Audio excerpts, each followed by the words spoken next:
Iko poa sana. Karibu sana. Asante sana. Kwa hii estate yetu. Hii gated community yetu. Yes, karibu sana. Hapa ndio unakilia. Hapa ndio maskani ya mtaani. Na melons kwa? Melon tushauza. Maybe sasa tuchukua avocado. Yes, because after avocado sasa after melon ni avocado. Yes. So karibu sana ukule avocado. Uone ile kazi tunafanya huku. We must live and work. Na kama hujafanya kazi ujua kuna kukula. It's biblical. Usifanya kazi usikule. Kwa hivyo kazi kwanza. Kazi kwanza, halafu ukule. Yes.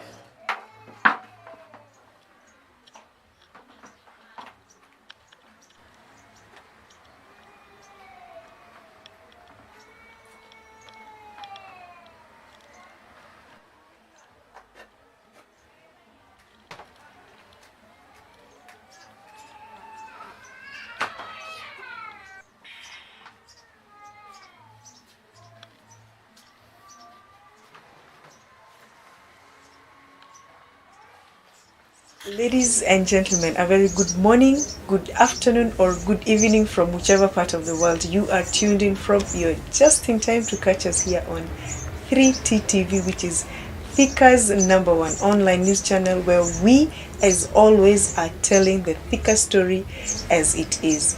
My name is Juliet Mudhoni, and today we are coming to you from Kegajo. We have come in search of a gentleman who has been able to overcome the challenges that he is facing as a person living with disabilities. He's been able to conquer it all. He is a graduate, he is doing business, he is a preacher, he is a content creator. Wow, there's so much we can talk about this gentleman. We want to encourage somebody out there who is living with disability so that you can come out of your cocoon and, get to enjoy life just like everybody else. As always, it is our hope that by the end of this segment, you will have learned a thing or two and you will subscribe to this wonderful channel. So let us dive right into it. How are you doing? I'm good. Thank you so much for hosting us.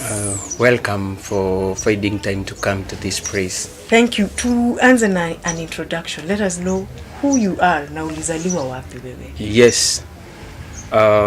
Kwa majina naitwa James Gachoki Wambura, mwanake wa Soso, from Kirinyaga County, a place called Samson Corner, kipanda hapo Kianjiro, and hapo ndio nimetoka hapo Kirinyaga County.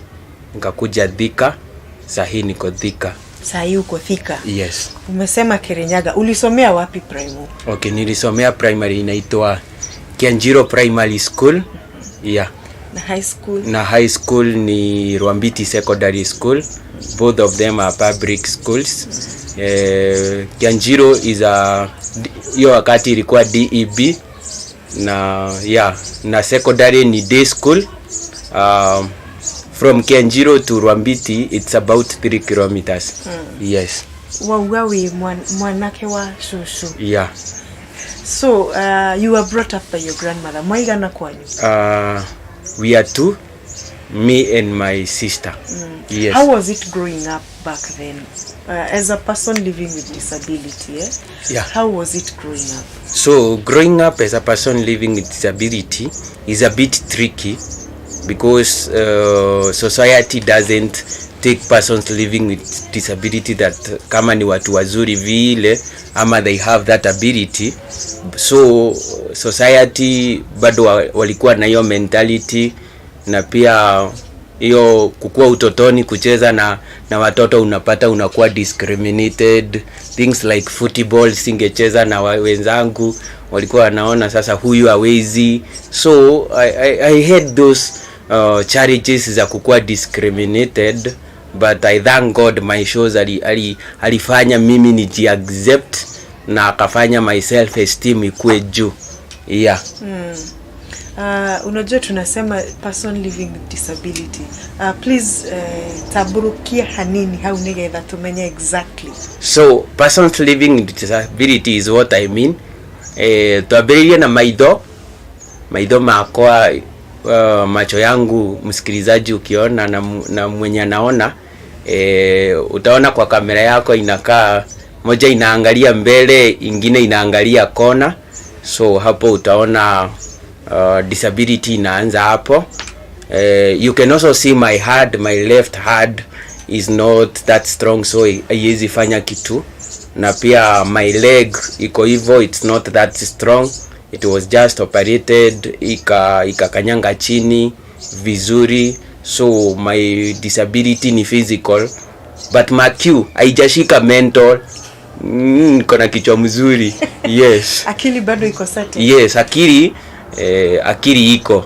Yeah. So awesome. Good to hear that. Yes. Sasa ukatoka Kirinyaga. Yes. How did you find yourself in Thika? When I completed my high school, I got an admission to Jordan College of Technology to pursue journalism and media studies, but due to some reasons I couldn't be able to pursue it. Lazima ningechange course. So I changed course from journalism nikafanya diploma in business management. Yeah. For how long did you do that? Ulimaliza shule? Yeah, so I started schooling 2018 May, nikamaliza 2021 January. That is 2021 January. Nika graduate 2021 December. But when I completed my diploma in January, niliingia ku advanced. Sasa nafanya advanced diploma in business management. Awesome, that is great. Sasa ulipokuwa pale Jordan, who was paying your school fees? Na ulikuwa unaweza aje kujikimu? Sasa umetoka kwa shushu. Yes. You're now in Thika on your own. School fees, unalala wapi? Unakula nini? Yes, when I came to Thika, nikaingia Jordan College of Technology. Ingia hostel, lakini due to some reasons lazima ningeishi peke yangu kwa sababu unajua pale kulikuwa na watu hawana disability, so lazima kungekuwa na watu wanakuona like you're not worthy huko hostel.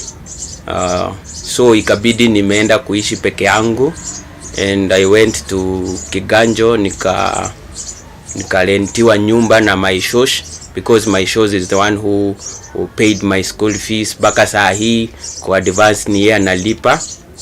So akaanza kulipa school fees, akaanza kunilipia rent na upkeep, but you know to some point unapata ninakosa nikiishi peke yangu, unapata sina kitu ya kukula.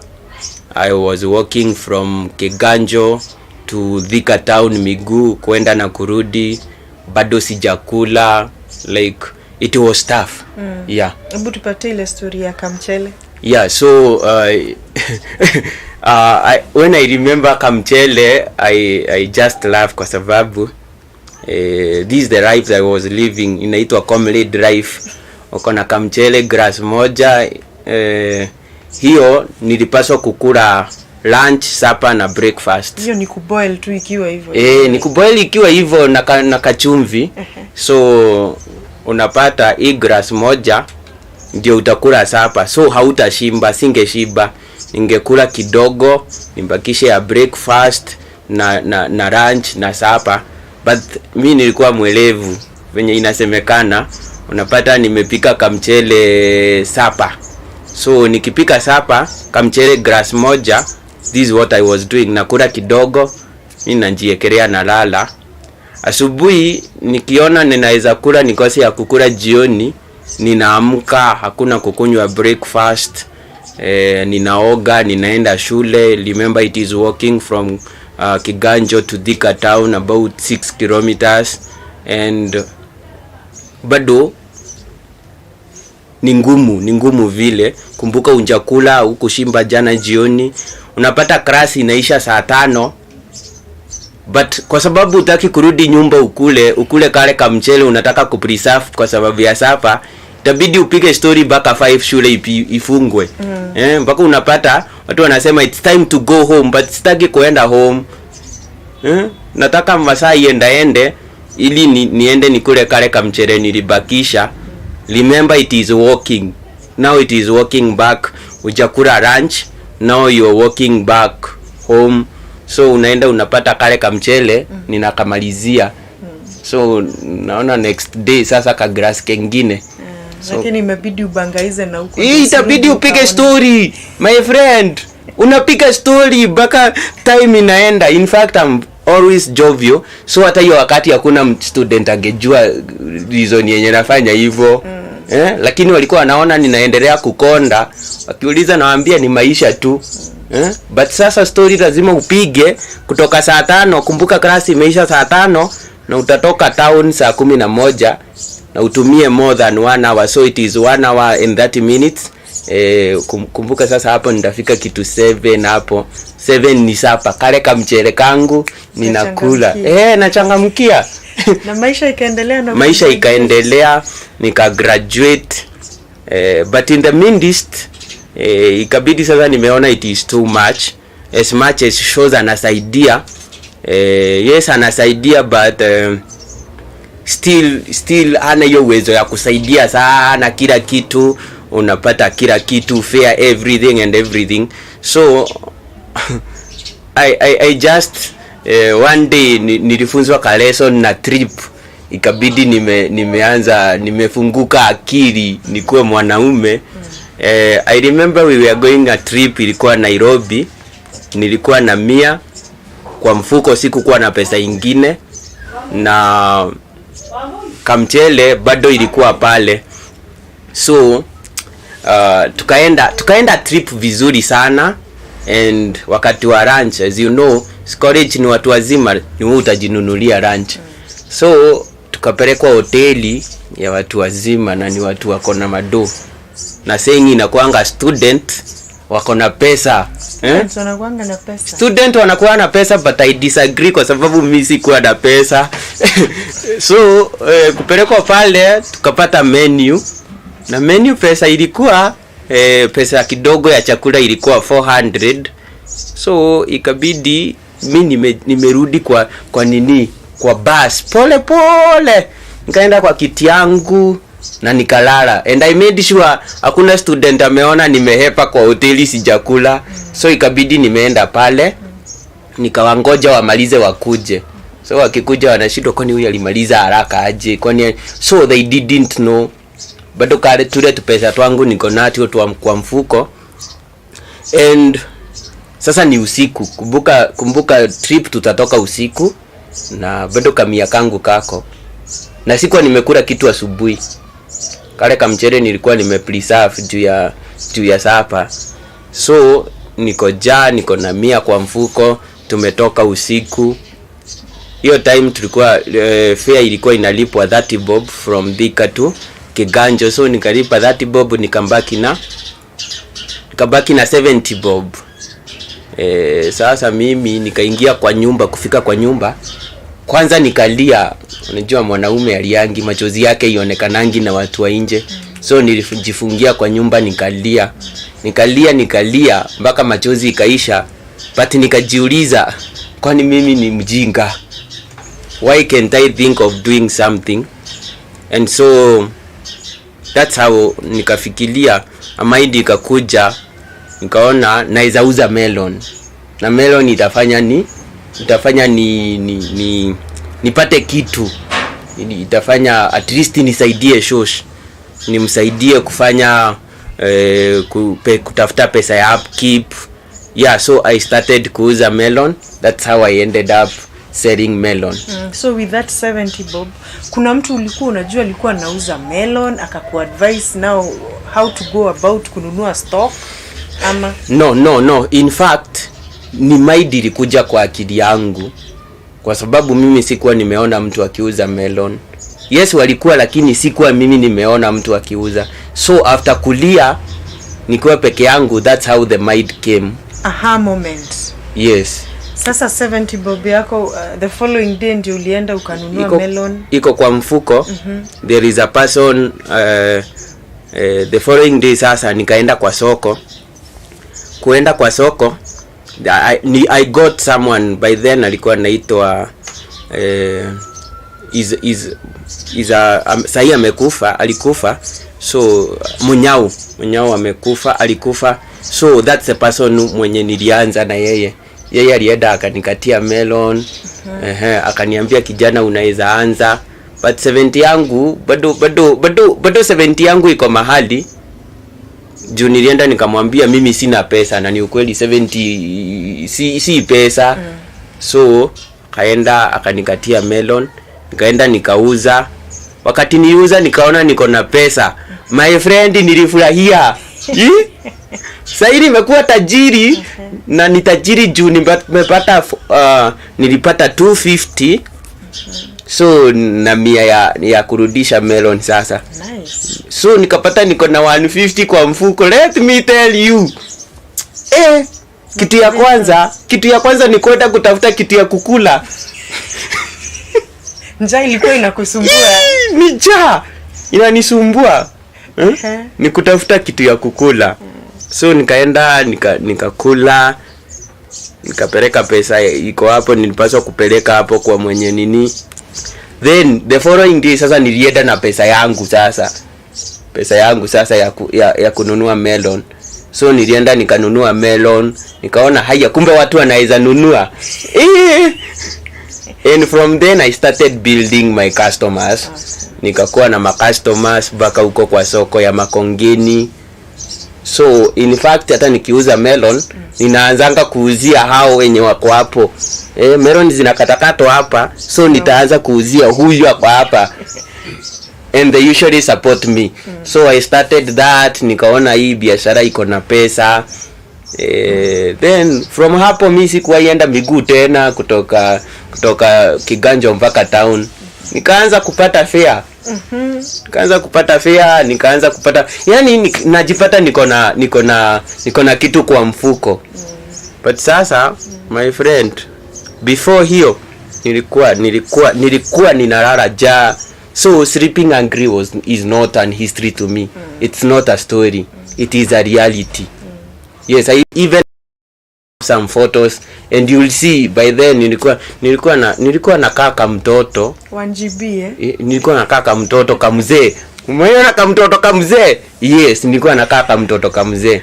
But then sasa unaona kuanza hiyo biashara nikaendelea bado na save. Unapata nikipata kama ni 250 fare ninajua kutoka hapo. By then tulikuwa tunalipa 30 bob, unalipa 30 bob kurudi 30 bob, that is 60. 40 bob unachukua mchele kikombe moja, niko peke yangu so nitakula. 10 bob unachukua sukuma, unachanganya, unakula, unashiba. Sasa nikaanza kushiba. Na sasa Shosh ulimwambia what? Na sasa are you still in school? Yes, I am still in school. I am going to school. What, sasa ulikuwa unauza melon saa ngapi ndio upate time ya kwenda shule? Unajua these classes zinakuanga na different times. Unapata kuna wakati una class ya 8 but uko na class ya saa ngapi? Uko na class ya kutoka saa 5. So mimi nakimbia by 8 instead ya kwenda shule. Juu sina class, nitakimbia Makongeni nichukue melon, nikuje kwa nyumba nikiwa nimeuza, nioge niende shule. So it is watu hawatajua nimefanya nini. In fact ungepatana na mimi nikiuza melon, alafu upatane na mimi sasa nikienda shule, those are two different people. Hakuna kitu kama kuuza melon. And it is a surprise juu shows hakujua what I'm doing. Kwa sababu namsaidia in secret. Nataka nimsaidie in secret juu naona anasumbuka. So namsaidia in secret. Hajui kama nauza melon. But sasa ni aniko mmoja tu aliona. Aniko mmoja tu ndiye alitembea Thika, akaniona nikiuza melon. Sasa si unaona, akaambia Shosh. So Shosh alipatwa by surprise kwa sababu simwambii. But sasa ameambiwa what I'm doing. But I'm not doing this because of anything else. I'm doing it to help her. Ili nimrelieve some spendings zenye na spend Juu sasa ukimwambia unataka fare, unataka nini, unaona wakati mwingine analemewa because I'm not the only person. My sister anamtegemea. So mimi kwa sababu nampenda, I love my shows and I also love my mom. Yes, my mom is there and I also love my mom. Yes, my mom nampenda, but my shows, I love you and I love you all. Mpaka sis na wapenda wote.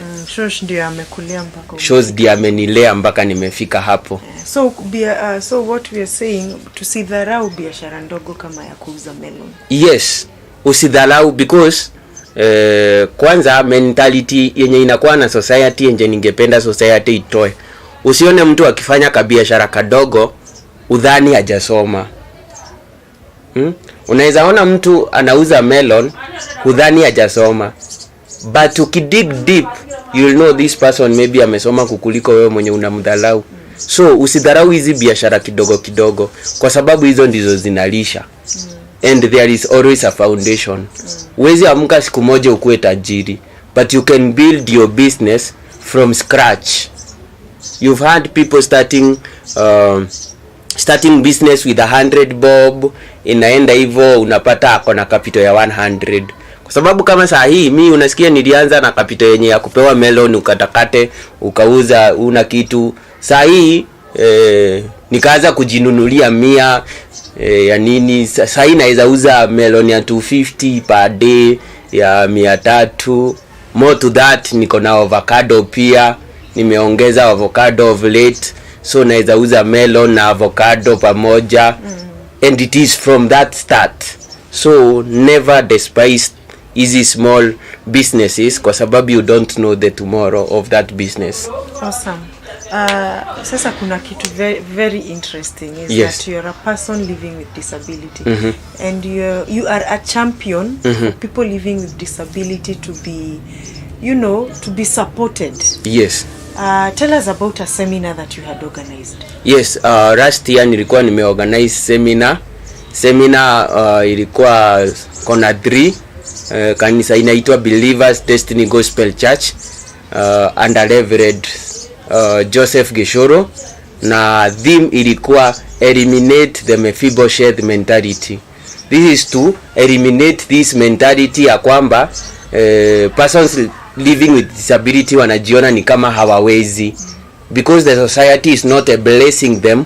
Unapata uko na low self esteem, unaona ni kama you're useless in the society. So the main theme ama the main reason, kwa sababu ilikuwa ina comprise children living with disability na parents living with disability, to number 1, to make parent accept I gave birth to a person living with disability and it is irreversible. This child must live. Now how will I live with them?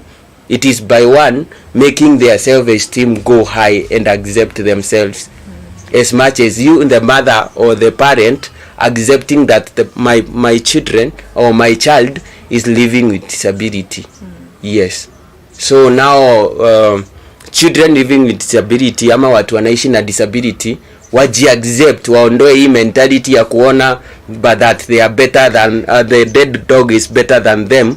Tuondoe hiyo mentality for them to see that they have potential in them, that they can do great things in their lives. Naona kama siku hizi persons living with disability wanakuwa included ama not so included. The society is now starting to embrace them, even though they are not embracing them that much. There are some things that are excluded from. Unapata vitu mingi, persons living with disability, they are not being azishughulikiwi. Unapata they are talking of women, youth, persons living with disability wanasema, but they are just saying, they are doing nothing about it. They are just there to say that yes wamewarecognize, but after kusema hivyo they don't do anything. That's why unaona kuna women fund, kuna youth fund, but hakuna fund ya persons living with disability. Kungekuwa nayo ili we empower them. Mtu instead ya kuenda kuomba pale kwa street, anaenda anapata hiyo person living with disability fund anaanza biashara, and the government should make it a grant. Hii mtu anaenda anajibuild through that money. But you see, the government hasn't introduced something like that. Yes, so we need to be empowered. Yes. You've brought out something very important, because ulinionyesha hii kadi yako ya you're registered with the National Council for Persons with Disability. Yes. And you got, this card was issued in 2018. Yes. Have you ever received any aid using this card? No, I've never received any aid using this card. So it's just a card to and me. Have you ever tried? Yes, I've tried to apply for education assistance, but nikiforo zile step napaswa kuforo, inapata haija go through, so you find out that you're not getting anything from it. Yeah. So you would like that to change? Yeah, we are in the process of getting in new leaders into power. Yes. What would you like to tell them? I would like to tell those who are getting into power, let's embrace persons living with disability. They are also people, so we should also be put into consideration. Now, they also be recognized. You see, like in future, I would like kukue na hii rule ya kwamba hakuna organization itakuwa ina work na more than 30 workers kama 2 of them or 3 are not persons living with disability, so that we make these people embrace the society na things zenye society inafanya na self esteem yao ikue juu. So it is good we be included in everything, even in decision making. We also vital in decision making. You find out that school for persons living with disability sio mingi, but we are so many persons living with disability. Hatutatoshea hapo. I would like these new leaders to at least introduce in every constituency kukue na shule ya persons living with disability peke yao, every constituency, na pia they make sure that walimu wanaajiri kwa hizo shule ni watu wanaelewa, ni walimu wanaelewa shida zenye persons living with disability wanapitia, so ili to reduce the congestion zenye ziko kwa hizi shule ziko iko ya persons living with disability, so that persons living with disability they get more attention, because we need more attention. Yes, I would also like to tell them that kama every county inaweza kuwa na college ya persons living with disability peke yao, it would better, kwa sababu huyu mtu ako kwa shule iko na disability, amesomea a special school maybe from his childhood, akimaliza high school, huyu mtu atafind it hard kukua accommodated kwa hizi colleges zenye hazina watu wako na disability, kwa sababu maybe walimu wako huko, the tutors that are there, lecturers, they don't have knowledge about persons living with disability. So kama every county ingekuwa na a college ya persons living with disability, mtu akimaliza form 4 ako pale anapata tutors wenye wako wanajua hizi skills, they know how to deal with persons with disability. Uta reduce baka hii nini ya kuomba kwa streets, kwa sababu hawa watu watapata skills. There are skills zenye zinaweza funzwa mtu wako na disability kwa college, atoke nje, hata kama atakaa pale town akaya akitengeneza vitu zake, so watu wakipita wanapita wakinunua instead ya kumpea kitu mbule. Yes, that's how we can reduce hii ni issue ya kuomba kwa streets, kwa sababu hawaombi juu ya kitu ingine, wanaomba juu hawana anything to do. So if someone has a skill, it would be better kama amepewa skills na government. Yes. Awesome. That is good. I hope the leaders are listening. Talking of leaders, you had political ambitions. Yes, in fact mimi nilikuwa aspirant wa Kameno MCA, but due to some reasons, finances, in fact niko qualified kwa karatasi, niko na leadership skills, but sasa unapata huna finances, and unapata una finances, mambo ina happen hivyo, unapata umekuwa excluded, unapata tu unaondolewa. So I decided there's still next time, but still I'll vie for an MCA. I'll ensure one day nimeenda kutetea persons living with disability in the county and in the National Assembly. Awesome. Yes. That is great. We will be here to talk about that next time. Yes. Sasa pia, you know you wear very many hats. Pale YouTube kuna vitu unafanya. Yes. What do you do? Okay. Mimi niko na kila naweza fit in all fields. Umesikia, I'm a graduate business management. So I'm a businessman. Mimi ni pastor, ni mhubiri. Ninahubiri kwa YouTube, Facebook live. So I do that. I'm an actor. I do act. Nina act skits. I'm also a content creator. Yani naweza andika script, I can write a script. I'm also an MC in fact. And niko na hizo vitu zote ziko na mimi. Yes, mimi ni hizo vitu zote. Yes. James, there's so much we can talk about. Yeah. Now, as we come to the end of this very wonderful discussion, kuna mtu pia yeye ana live with disability na hajajikubali, and also the leaders out there. What message would you like to give them? Okay, number one, let me start with parents. Niambia wazazi, mzazi ukipata mtoto wako na disability, accept it. Accept that nimepata mtoto wako na disability, and find a way yenye utafanya huyu mtu ajikubali. Usimfanye yeye hata ukienda occasions unaenda na watoto hao wengine unamuacha. Enda na yeye.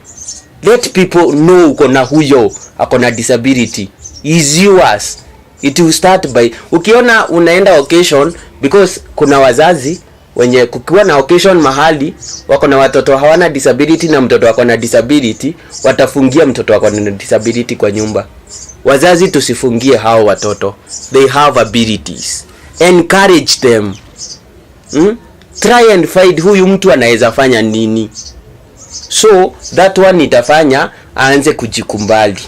So mzazi inaanza na wewe kujikubali. Kwa sababu kitu ya kwanza, kama hautajikubali, uta expect mtoto ajikubali.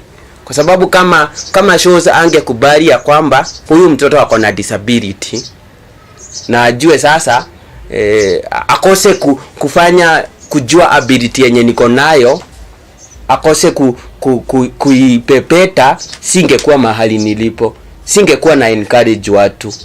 Singekuwa ambassador of persons living with disability. Sure. But sasa yeye ali-accept, akanifanya mimi ni one of the children, akani-treat equal like them.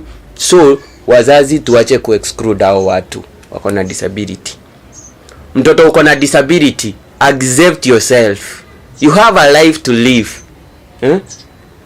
There are so many people who are watching you. Wengine wanakuotakia mambaya, wengine wanaona uwezi succeed in life. Work hard by accepting yourself, then do something that you're capable of. Let you be the person who will make them know that persons living with disability, they can do something. So number 3 ni leaders. Viongozi wetu na waomba tukumbali sisi watu wako na disability. We have abilities in us, but unless zikuwe zimepepetwa hazitatokea. Unless tupewe platforms, hatuwezi julikana. Unless we are motivated, hatuta saidia society. Tutaishi kuombaomba. So viongozi wetu tupe hiyo platforms. Mkipeana kazi, kwanza pea persons living with disability opportunities za kwanza. If they are capable of doing it, wape kama first priorities, so that the society to embrace persons living with disability in the right way. In fact, you can find out and see that persons living with disability can do better even than the normal person. So unless you give them opportunity, they will not be known to the society. Yeah, I totally agree with you. Sasa umeshinda ukisema shosh na unamshukuru sana. Yeah. Naweza taka utuambie jina lake tafadhali. Shosh anaitwa Alikarada Wajiko Dhuo. Ndumwaririe na gikiri nyaga. So obariole gwire ningwendete. Ona mam obariole onawe nongwendete. And my sister and all family members, let me make you know, nindimwendete muno na mwanake wanyu ni amwendete na gutura amwendete. Yes, my mom etagwa Teresia Wambura Gachoki and my sister etagwa Lilian Wanja Wambura. You know, it is good to appreciate people when you can. Yes. It is good to tell them kwira shushu ni wega. Yeah. Nyuria agikurerire. Yeah. Now, a final word, also okorohena baugiheana. There's somebody maybe out there and na wira gienda gukuhe. Yeah. Kanona social media magikuona atia. Please give it out. Yeah, so ungekorwa we bau, if you're there and you have a job opportunity, even though I'm a continuing student, I always have class 2 hours per day, so I can work and give me that opportunity. Na hakuna kazi siwezi fanya.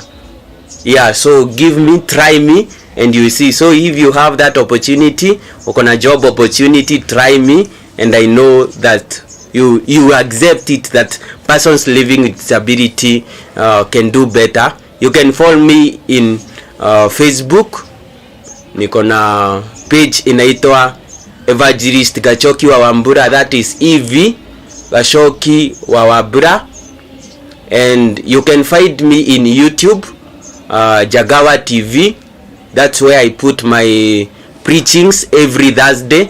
You can follow me Facebook live every Thursday and also YouTube. Pale Evangelist Gachoki Wambura account and Jagawa TV YouTube. Please make sure you subscribe. Instagram nipate Evangelist Gachoki Wambura. Nipate pale TikTok Evangelist Gachoki Wambura. Follow me and I know we will interact. Yes. So my number when you wanaweza taka kuongea na mimi, that is 0111 614 178. That is 0111 614 178. You can talk to me. I also do crusades. So kama uko na crusade unataka tuhubiri, I'll come there, we will preach. You need a motivational speaker. I am there. I can motivate people. You need an MC in your event. Ebu ni jaribu uone, you'll never regret. Awesome. You want to be created.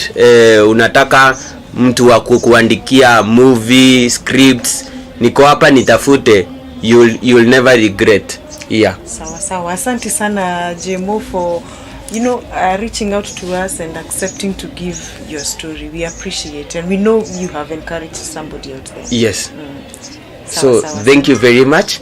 I also like to thank you 3T TV for finding it better to come and air out this story, and I'm very happy for you.